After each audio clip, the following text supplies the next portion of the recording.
हमारी ज़िंदगी और मौत का सवाल है इमरान खान। इसके बाद हमें कुछ नज़र नहीं आता, हमें वो ज़िंदगी भी कबूल नहीं है जो हम इमरान खान के बगैर गुजारें। अस्सलाम वालेकुम, मैं हूं हुसनैन, आप देख रहे हैं नया पाकिस्तान। इस वक्त मैं ज़मान पार्क के बाहर मियाँ वाली कैंप में मौजूद हूँ। आप देख सकते हैं मियाँ वाली के यहाँ एक बहुत बड़ी तादाद में लोग बैठे हैं। इनसे बात करते हैं, इनसे पूछते हैं क्या वजह यहाँ बैठने की, कब से आए हैं, क्यों आए हैं, और जो कल इमरान खान साहब अदालत में पेश हो रहे हैं उस हवाले से क्या कहना चाहेंगे। मेरे साथ जूनियर इमरान नियाजी साहब भी मौजूद हैं। जी अस्सलाम वालेकुम। वालेकुम अस्सलाम। आप भी यहाँ मियाँ वाली कैंप में मौजूद हैं, क्या कहना चाहेंगे, क्या वजह यहाँ बैठने की। हसनैन भाई, हम आपको ज़मान पार्क में मियाँ वाली कैंप में खुशामदीद कहते हैं। यहाँ कैंप जिस दिन से इमरान खान के ख़िलाफ़ ये हमें पता चला है कि उन्हें गिरफ़्तार करना चाहते हैं, उस दिन से ये कैंप लगे हुए हैं और मुख्तलिफ़ कैंप लगे हुए हैं। और मियाँ वाली का कैंप माशाल्लाह यहाँ पे एक स्ट्रॉन्ग कैंप है और यहाँ पे लोग जौक दर जौक अपने हिसाब से ड्यूटियाँ कर रहे हैं। ये पहले हमारे प्रेसिडेंट सलीम गुल खान ने भी कहा है कि हमारी लाशों से उनको गुजरना पड़ेगा, और उसमें कोई दो राय नहीं है। ये सब लोग कफन बांध के बैठे हैं, हम सब। और इमरान खान को गिरफ़्तार तो बहुत दूर दूर की बात है, हम उसकी तरफ मैली आँख से देखना भी गवारा नहीं करते, हम उसकी आँखें में निकाल देंगे। हम ऐसा किसी को भी नहीं इजाज़त देंगे कि इमरान खान की तरफ एक कदम भी बढ़ाए। और इंशाअल्लाह देखें, ये फस्ताई हुकूमत ने, ये जो PDM है, ये जुल्म की हुकूमत है, इसने जुल्म के पहाड़ गिरा दिए हैं अवाम पर।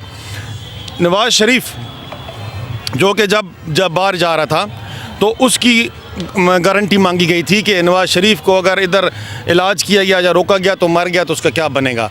तो 50 रुपए के स्टाम्प पेपर पे नवाज़ शरीफ ने इतना सस्ता जो है ना, किसी की ज़मानत आज तक मैंने नहीं सुनी कि कोई वज़ीर आज़म और जिसकी 50 रुपए के स्टाम्प पे उसकी जो है ज़मानत दी जाए, उस पर उनको बाहर भेज दिया गया था। और इमरान खान को कहा गया था कि अगर इनको कुछ हो गया तो फिर आप ज़िम्मेदार होंगे।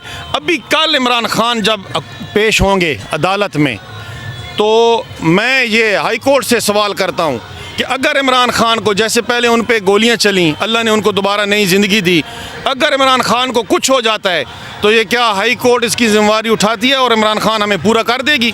ये इनसे नहीं होगा। इसलिए हम यहाँ इमरान खान की हिफाजत के लिए हर वक्त तैयार हैं। और इमरान खान की जो JIT बनाई गई थी, जो उन पे कातलाना हमला हुआ था, वो जो CCPO कन्वीनियर लगाए गए थे डोगर साहब, उनको हटा के वो सारा रिकॉर्ड गायब करवा दिया गया है केस ख़राब करने के लिए। क्यों करा दिया गया है ये? क्या इमरान खान इतना आम सा बंदा है, कमज़ोर बंदा है कि जिसके केस को जैसे कुछ डील कर लिया जाए? क्या अदालतें क्या कर रही हैं? अदालतें अपना काम कैसे कर रही हैं? ये किस तरह की हुकूमत है कि जो यहाँ पे ये वाहिद मुल्क होगा दुनिया में जिसमें नैब के मुजरिम नैब के कानून तब्दील करके उसके ऊपर हुकूमत कर रहे हैं। हम ये बिल्कुल बर्दाश्त नहीं करेंगे और हमारी ये रेड लाइन है। ये हमारी ज़िंदगी और मौत का सवाल है इमरान खान। इसके बाद हमें कुछ नज़र नहीं आता, हमें वो ज़िंदगी भी कबूल नहीं है जो हम इमरान खान के बगैर गुजारें। बस हमारा ये फाइनल। ये अच्छा मुझे बताएं, खान साहब कल अदालत में पेश होने जा रहे हैं, एक बहुत बड़ा फ़ैसला किया है इमरान खान साहब ने। आपको पता है खान साहब ने लास्ट प्रेस कॉन्फ्रेंस में कहा कि उनकी जान को खतरा है, उन्हें जान से मारने की कोशिश की जाएगी। अगर उन्हें गिरफ़्तार करने की कोशिश की जाती है या कोई ऐसी सूरत हाल पैदा हो जाती है, फिर क्या रद्द-ए-अमल होगा? देखिए, मैं पहले अर्ज़ कर चुका हूँ कि भाई हमें गारंटी चाहिए इमरान खान की, कि हमें कोई गारंटी दे, कोर्ट गारंटी दे जो इसको वहाँ पे पेश करने के लिए हुक्म कर रही है कि इमरान खान का एक बाल भी बीगा नहीं होगा। हमें इमरान खान की ज़िंदगी अजीज़ है। ये केसेस वगैरह, ये केस क्या केस है? आपको पता है किस चीज़ में पेश हो रहा है? वो दहशतगर्दी का केस है, उसी में पेश हो रहे हैं ना। ये जो मॉडल टाउन में वाक़या हुआ था जब हामला औरतों के मुंह में गोलियां मार दी गई थी, वो केस आज तक कहाँ है? अदालतों क्यों नहीं उसको परसू करती, क्यों उसको डील नहीं करती? उनको कोई पूछ नहीं रहा। और इलेक्शन कमीशन के सामने पुरअमन एहतजाज के ऊपर इमरान खान को दहशतगर्द डिक्लेयर कर दिया गया, दहशतगर्दी या ये क्या डिक्लेयर कर दिया गया, जिसकी वजह से उनको जो है ना वहाँ पेश होने के लिए कहा जा रहा है। कुछ तो एहसास भी होता है ना, कुछ कानून भी होता है, रूल ऑफ लॉ होता है, कोई आइन की पासदारी होती है। हमें तो कहीं कुछ नज़र नहीं आ रहा।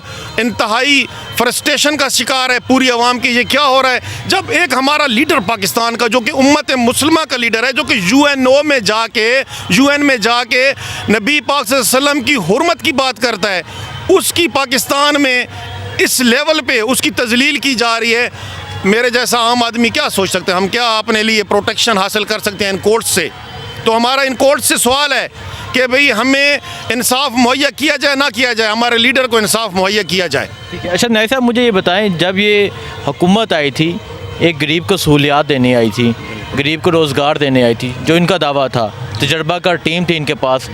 परसों ही हाजा साहब ने एक बयान दिया है कि मुल्क डिफ़ॉल्ट हो चुका है, क्या कहना चाहेंगे? वो तजर्बा इस टाइम किधर है?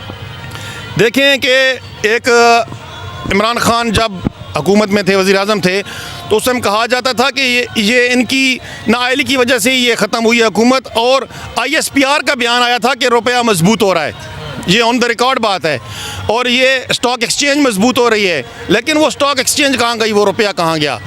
उस टाइम डीज़ल की प्राइस क्या थी, आज डीज़ल की प्राइस क्या है?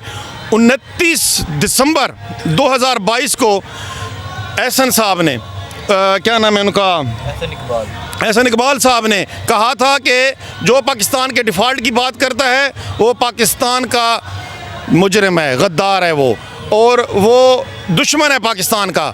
और ठीक 1 महीना और 18 दिन बाद उससे ख्वाजा आसिफ साहब 28 फरवरी 2023 को कहते हैं कि हमारा मुल्क डिफ़ॉल्ट कर नहीं रहा, कर चुका है। अभी हम बताएं कि हम क्या करें, इसके बारे में क्या सोचें कि एक ही जमात के 2 बंदे मुख्तलिफ बयान दे रहे हैं। और कल हमारी मोहतरमा जो दुख्तर पाकिस्तान है मरियम नवाज़ साहबा, वो तो इस बात से ही मुनकिर हो गई हैं कि ये तो हमारी हुकूमत ही नहीं है। हमारी हुकूमत तो वो होगी जो हमारे पापा की हुकूमत आएगी। जब वो हमारे पापा आएंगे मुल्क में, तो जब वो हुकूमत पे वज़ीर आज़म बन के बैठेंगे तो हमारी हुकूमत तो वो होगी। ये मेरे चाचू वाली हुकूमत तो मेरी है ही नहीं है। ये कितने पाकिस्तान के ये कितने टुकड़े करना चाहते हैं, ये कितने हिस्से बखरे करना चाहते हैं। अभी जो पाकिस्तान की हालत है, एक गरीब को 2 टाइम की रोटी अवेलेबल नहीं है, इजीली अवेलेबल नहीं है, भूख से लोग मर रहे हैं।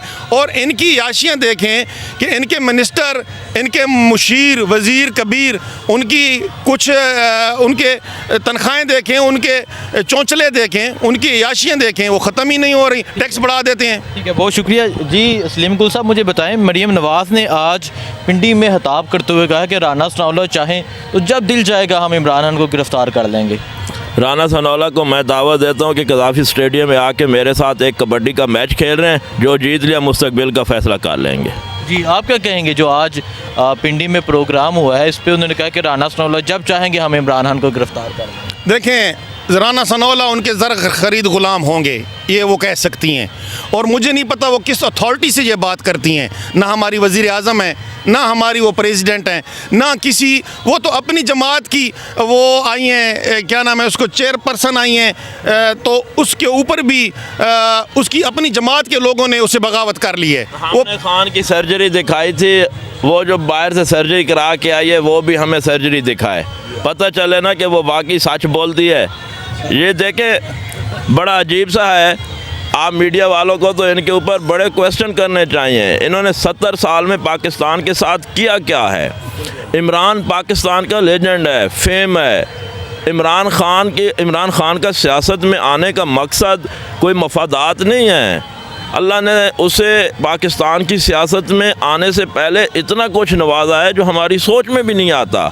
वो पाकिस्तान की इस गंदी सियासत में इसलिए आया है कि वह पाकिस्तान का निज़ाम सियासत बदले, हमारे आने वाली नस्लों को अपने पाँव पे खड़ा होने का मौका दे, हमारे बच्चों का मुस्तकबिल संवरे, हम ग़ुलामी से निकलें। जो पाकिस्तान 14 अगस्त को ला इलाहा इल्लल्लाह के नाम पे वजूद में आया था, उस पाकिस्तान का वजूद दुनिया में मनवाया जाए और पाकिस्तान की आज़ाद खारजा पॉलिसी हो। पाकिस्तान दुनिया के आगे हाथ नीचा करके ना मिले, हाथ बराबर की सतह पर करके मिले, आंखों में आंखें डालकर मिले। इमरान खान ये चाहता है, और इस चीज़ को पाया तकमील तक पहुँचने के लिए पाकिस्तान की कौम को कौम बनना पड़ेगा, यकजा होना पड़ेगा और इमरान खान के शाना बेशाना खड़ा होना पड़ेगा। इस हुकूमत ने हमारी इज़्ज़त, कौम की इज़्ज़त, पाकिस्तान की इज़्ज़त मिट्टी में रोल के रख दी है। कल यहाँ सैलाब आए, तुर्की की हुकूमत ने हमें इमदाद भेजी, वो इमदाद अभी तक इन्होंने लोगों को नहीं दी, अपने नीचे रखी है। और अब ज़लज़ला वहाँ आया तो इन्होंने उसके ऊपर पाकिस्तान की तरफ से इमदाद का टैग लगा के उन डब्बों पे भेज दिया है। और जब वो तुर्की पहुँचे हैं, उन्होंने डिब्बे खोले हैं तो उसके अंदर से लिखा हुआ था कि तुर्की की तरफ से एक प्यार का तोहफ़ा ज़लज़ला ज़दगान, सैलाब ज़दगान के लिए। हम किस मुंह से अभी तुर्की जाएंगे, दुनिया को क्या मुंह दिखाएंगे कि हमारे ये जो चोर, डाकू, लुटेरे, ये जो है ना फाशिस्ट हुकूमत, ये जो जबर की हुकूमत हमारे सर पे लाई गई है और आई बैठी है, तो ये हमें क्या इज़्ज़त देगी, क्या हमें जो है ना इनसे तवक्को हो सकती है। ठीक है जी नाज़रीन, मैं इस टाइम मियाँ वाली कैंप में मौजूद था। मैंने बात की जूनियर इमरान न्याज़ी साहब से और उसके अलावा सलीम गुल खान साहब से। उनका कहना है कि इमरान खान साहब के साथ वो भी अदालत में पेश होंगे और इमरान खान को किसी सूरत भी गिरफ़्तार नहीं होने देंगे। मुझे दीजिए इजाज़त, अल्लाह हाफ़िज़।